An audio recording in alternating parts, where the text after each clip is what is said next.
Loss after loss after loss. According to an analysis last month by Democracy Forward, the Trump-Vance administration has faced more than 600 lawsuits, and they've lost 70% of the time.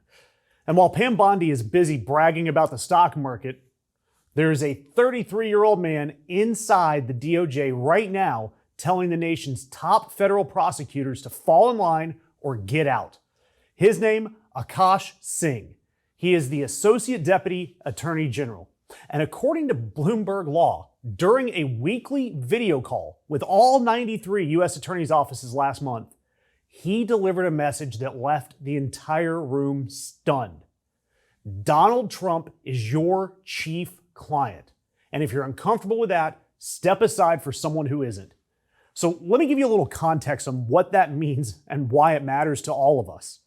Because U.S. attorneys are the chief federal prosecutors in their districts. They've historically operated truly independently. And that independence, it's not a bug in the system. It is how the system is supposed to work. It's what keeps the DOJ from becoming the president's personal law firm like it is now. Singh's entire job is apparently to make sure that all of that independence goes away. And the key words here, chief client. The chief client of the government's lawyers should be the American people, not just one American person, if you can even call him that. And according to the Bloomberg reporting on these interviews with more than 24 lawyers, Singh has been sending U.S. attorneys emails demanding case-specific data with same-day deadlines, lists of every investigation tied to Trump's priority policies, prosecutors pulling late nights complying with these requests instead of reviewing search warrants or advancing serious cases. Several former office heads described this process as bullying. And Singh has been pushing these U.S. attorneys' offices to pursue cases that career prosecutors say they lack merit or evidence, and that's why you've seen all of them flood out of the DOJ. He was involved with the effort against James Comey. That was dismissed. He was involved in the prosecution of Kilmar Garcia, which was also bounced by a judge. In Washington, D.C., when multiple grand juries refused to indict residents on federal charges following mass arrests, Singh's instruction, this is scary, was to dismiss the non-cooperative jurors and, quote, rinse and repeat with a new panel. According to 4 attorneys that were in the room, that's shocking. A jury of your peers, rinse and repeat. So I guess they're only your peers if they agree with Trump. Look, Trump has turned this executive branch into a sideshow, controlling Congress through spineless Mike Johnson, and he's trying now to take over the courts at every single level.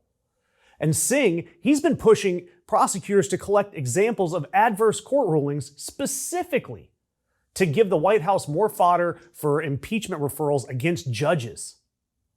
He's been pressing DOJ leadership to escalate the targeting of the judiciary across the country.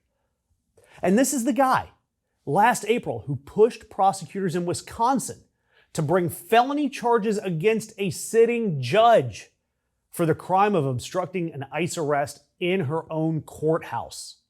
That judge was convicted. Of course, thankfully, that conviction is being challenged. Look, Donald Trump has figured out that if you get enough Akash Singhs in enough positions inside enough agencies, you don't need to fire anyone. You just need to make sure that everyone that is getting their paycheck, they are serving one client. And unlike what we've seen from the government previously, the client is not you or me. It's not the American people. It's Donald Trump. The career prosecutors who push back, they resign. And the ones that stay learn to conform. And gradually, without any dramatic headlines, the U.S. Department of Justice has become a political operative. And if you think it's hyperbole, Bloomberg Law documented case after case after case where Singh overruled more senior officials to greenlight politically motivated prosecutions, where he recruited personal friends to staff cases, where he rewarded U.S. attorneys who behaved like subordinates to him personally, even though they're legally duty-bound to report to the Deputy Attorney General. So if you want to understand why your federal government's being dismantled, pay attention to names like Akash Singh, the 33-year-olds that are out sending late-night emails to prosecutors, reminding them who signs their paychecks. That is how you actually run a country into the ground. A corrupt congressman, his faithless henchwoman. Together they've sold justice to the highest bidder. But when a boy's death threatens their empire, they'll lie, bribe, kill to keep their secrets buried. Only one man remembers, and this time, the system's fixers are the ones getting fixed. A Death in Arcadia. Every secret has a price,